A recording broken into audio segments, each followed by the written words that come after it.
Well, a very warm welcome to you. If you have just joined us, you've been watching a short documentary entitled A Love Story in Hell.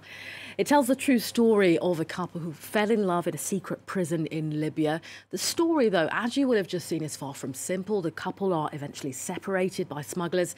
They face innumerable trials and tribulations. It's dark, at times terrifying, and at other times renews one's sense of hope. The documentary was directed by Adel Gastel, a senior reporter here with us at France 24, a journalist from Info Migrants, Kinder Youssef.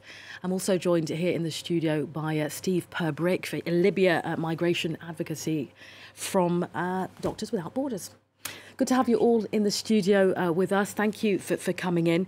Adel, you directed this documentary, and I'd like to kind of get a sense from you about the emotions. One of the things that was clear to me watching was the range of emotions. So there's the fear, there's anger at how they're treated. There's, of course, love and hope. How did you manage to capture all of those emotions in such a short documentary? The story has provided by my colleague, Kinda, who is here with us. Thank you, Kinda. She was able to ask the accurate questions to Mohammed, the main character in this story. And of course, it wasn't a one-shot interview with him. Maybe you sent, Kinda, maybe 100 questions to Mohammed to get that, to build this story about emotions. Yes, of course. You see, in the beginning, we have fear. And after that, we have happiness. He falls in love. After that, he is angry because he has to fight to destroy the smugglers who trapped, who split his love with Amina. And later we have fear again and happiness at the end. There is an arc of emotions.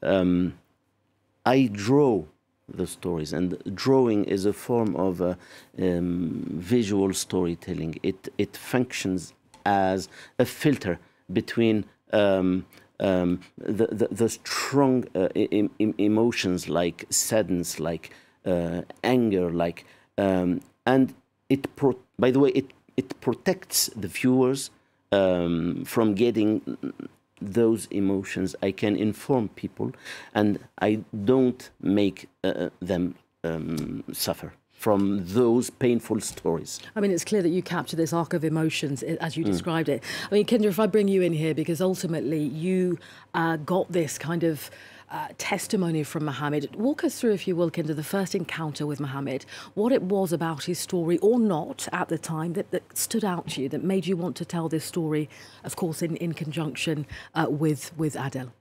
Well, there's another story behind that, I would tell you. Firstly, Info Migrants, we focuses mainly on migrants and migration issues, whether they were at the host countries around Europe or even the home countries. We go on reports, we go on missions, so we can meet migrants, interact with them, talk to them, and this was the case of Mohammed. We met him in a center. And that center was let's say, run by an association. He was among a group of migrants that they came through the UNHCR resettlement scheme. So when I first saw him, he had this strong character. He was dynamic. He was helping in serving food to others, to us as well, because we sat with everybody. And then I had that question to ask him. So I did. I asked him, "You're a migrant or a volunteer?" So he said, no, I'm a migrant like everybody else, but I like to move, you know, I like to help people, to serve food, and so on. So he finished his task, and then he came, we chatted, we discussed, and then he started to tell me, he started telling me about his story. the story was touching and important, as all the stories that we work on at Info Migrants concerning Libya, concerning migrants who pass or are in Libya, passed by Libya or are still in Libya. And then he would excuse me because he needed to bring some food to his wife, that she was upstairs and couldn't join us. And it was the first time for me to hear that he's married. Okay, so he concentrated on what's happening in Libya, and that's part of the story. For him, this is the important points that we'll come back to that, Kinda, because this idea of love, well, ultimately, love found in Libya in the most difficult, treacherous situation is one of the reasons why ultimately this documentary came to be. So we'll talk more about that. Steve, I'd like to bring you in here because within the documentary there's a lot of talk about smugglers who, of course, are, carrying out some very atrocious, some very difficult behaviour, if you might say. There's talk of hunger, of torture, of rape, of murder. For you, who's been on the ground, you spent time in Libya from 2020 to 2021. Does that resonate with you? The kind of story that you hear through the documentary, is that something that resonates? Absolutely. It's a really good snapshot of what we see over and over and over again with our patients inside Libya. The stories of migrants who've been trafficked and spent time in these trafficking warehouses where they are tortured for ransom, and the methods of torture detailed, these are entirely typical inside Libya amongst our patients. The thing is, this is happening on an industrial scale in Libya. And so this one story is illustrative of what's happening over and over and over again in a number of locations identified in the film. And we treat patients at the other side of this, patients who have picked up tuberculosis inside these warehouses, or skin disease, or they have injuries from torture, for example, or psychological trauma as well. And inside Libya, we do what we can to treat those patients, but it's very, very limited in the context. The story is, again, an excellent snapshot of what happens to migrants and refugees inside Libya, or trying to pass through Libya, because there's quite a difference. But it's not representative in terms of the number of people who get out. In fact, there are very few people who get out who were evacuated or resettled out of Libya, and it continues to be the shame for European governments. I mean, it's interesting there because you spoke about the cartoon, or the fact that it's animated, being a buffer of, this kind of very difficult subject that you've chosen to show. It protects the viewer, but it still shows the horrors of what going on there. It's a fine balance. You're protecting the viewer in one sense, but at the same time, you're still putting across the horrors that Mohammed experiences. Mohammed is not his real name, by the way. No. No. He didn't want to reveal his name for the safety of his family and Amina's family, that they are still under threat in Somalia. Okay, so protecting his identity. For security reasons, of course. Yeah. Yes. Yes. Let me give you an example, and I'm sorry to give that example. An example of torture. Smugglers and traffickers they melt plastic and they put it on the body of some migrants, and they take pictures of that scene of torture, and they send the picture to the family over there in Eritrea, in Somalia, in Sudan. They call the family. They say, if you want to rescue your boy, send us money.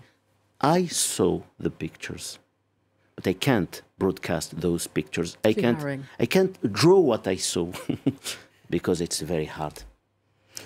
I mean, in that documentary, can you speak about different methods used to extort the money from families? People think, well, why can't you just run? Why can't you just, get away? It's not as easy as that. They're detained, but equally fearful for their families back home. Yes, of course. It's all about that line, that holding everything together. Migrants are weak. They don't have any resources. They still have that hope of being able to cross the sea and go to Europe, to the safe haven. So there's even the psychological manipulation that has been used over and over and over again. And here we're talking about all sorts of violations. Even those violations, when you're talking about a violation, a lot of migrants afterwards can guess that this is a violation. Because in Libya, for them, this is what's happening. It's happening with everybody, with everyone. They know that there must be a chance or a way to get away, but they can't. And I think this is the main click in this story, as we chatted before, that for Mohammed, he wanted to make his own revolution and to say no. We, as migrants, we are huge in numbers. We're more than, let's say, 50, 60. They are 7, 8, even with weapons. We can say no. So either we stay or we die, because there's nothing else to lose. We're dying anyway. Let's try to do something about it. He got the chance to escape. But unfortunately, this is not the case with people that still now in Libya. We're still having a lot of testimonies about them saying there's no choice for us, and we're imprisoned in this huge prison called Libya. I want to stay with the idea of the kind of psychology behind this, because of course there are the physical injuries that we'll see on migrants, be it by pictures or perhaps, you know, when Doctors Without Borders and other agencies are on the ground. I want to think about the mental health, because the trauma that many of these migrants have faced, how do you go about dealing with that kind of trauma? The mental health problems on the ground must be immense. We can't, simply. The scale of the mental health, of the trauma, and the scale of the mental health problems is beyond our capacity to meaningfully respond. We try. We have our mental health staff in place in Libya, but the degree and the extremity of the trauma makes it almost impossible to treat meaningfully. The other problem is that Libya lacks mental health professionals as well. There are not many psychologists, so we struggle to recruit trained psychologists inside Libya. There is a consistent lack of visas for bringing in psychologists from outside Libya, the other solution to that problem. We see a very, very high rate, and I can't give you meaningful statistics, but we see a very high rate amongst our patients of depressive disorders and post-traumatic stress disorders as well, simply because of these experiences. Migrants who have been trafficked, who have been through these trafficking warehouses, often for very long periods of time, have of course accumulated this trauma, but also once they escape these networks, they're still very much at risk inside the community in Libya. They face arbitrary arrest, they face just the normal detention system as well. And again, this trauma continues and continues to accumulate inside, as long as they stay inside Libya. We spoke a little bit about fact-checking, okay? Because, you know, this is done in an animated fashion, but it's a true story. You know, you've met Mohammed, we're calling him in this, a number of times. How do we, Kinder, make sure that the fact-checking of this is done effectively, efficiently, and making sure that we're getting all the details across? Well, as I mentioned before, we already received a lot of testimonies. We worked on stories. There are some focuses areas for us and some contacts. We also use what's there concerning the testimonies that all the NGOs are trying also to document. When you bring all those together, you'd get a map, a clear map that points what's really happening, where and when. You can link all the dots because you have a lot of data that's based on true stories, human stories of people that haven't even met. They don't know each other. So stories corroborating. That's it. Through your research. This is one part of the fact checking. The second part, I think it was even hugely more difficult for Adel, because he tried to draw pictures as if they were real, to present this this story. So I'm also interested in knowing your for example, when there was a crash in the story, a crash with I think more than 20 people, dying people. Yep. So you can imagine what is the car. It's not a car, simply it's a van, for example. And yes, what about the fact-checking? We know that, for example, Al-Kufra is a major hub of smuggling. So this is simple for us. And when Mohammed talks about Tazirbu, this is a village that we can see on a map. We asked Mohammed how long takes the trip between Al-Kufra and Tazirbu and the warehouse where you have been tortured with your friends, and we try to verify all to make sure that the distance and the duration of the trip are accurate and it's okay for us. When they got rid of the smugglers at the end of the story, even Mohammed couldn't say when was it. We could do it for him by simply reading the local newspapers. Really, and we gave him the date of his rebirth. I mean, if you think back to 2015, every day, top of our headlines, certainly here in the newsroom, was kind of migrants, people crossing, the sea, trying to get a better life. The number of migrant boats that have, crashed, that have the number of migrants that have died at sea, the number of tragedies before people actually get there. When you're on the ground, Steve, are people still telling you that they believe in this better life, that they believe in the, why they're still coming to Europe? It's more that people looking to escape Libya, not everyone who passes through Libya ends up in a trafficking warehouse. Some are lucky and have, let's say, better smugglers. But the story we hear over and over again is that people are looking to escape Libya, and people even who came to Libya not looking to pass on to Europe, people who just came to Libya to work. There is a lot of migrant workers in Libya who come to work and make the return journey home again. People find themselves in situations where they have to escape. They have no other option. People know the boats are dangerous. They don't take the boat because they think it's a great option. People are looking to get out of Libya. More desperation. And, I mean, we've seen, I think, more than 20,000 deaths now on the central Mediterranean route in the last decade. That spike back in 2015, 2016, 2017, we can trace to specific outflows from Syria. But those boats continue. The reasons are because people are escaping Libya. The European policies have failed, continue to fail. And in fact, the other point I want to make is that most of the boats that do make it to Europe are arriving either on their own or rescued by the Italian Coast Guard as well.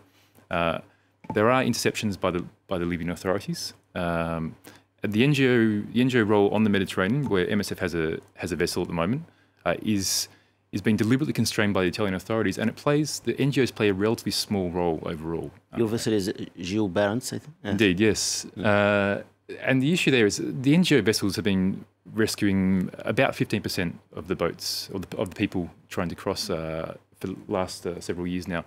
The majority of them make it on their own, or the Italian authorities intervene. So this idea, when we talk about the role of NGOs on the Mediterranean, is extremely misleading of the overall context. The NGOs are filling a gap that the Europeans abandoned. I mean, if we stay with that political level, because there seems to be, despite everything that's happened over the last few years, you made reference to 2015, 16, 17, and we're seeing a spike now, or certainly we did in 2022, the lack of coordination between EU nations. There are, some measures put in place, but they still don't seem to be particularly effective, and there are always obstacles.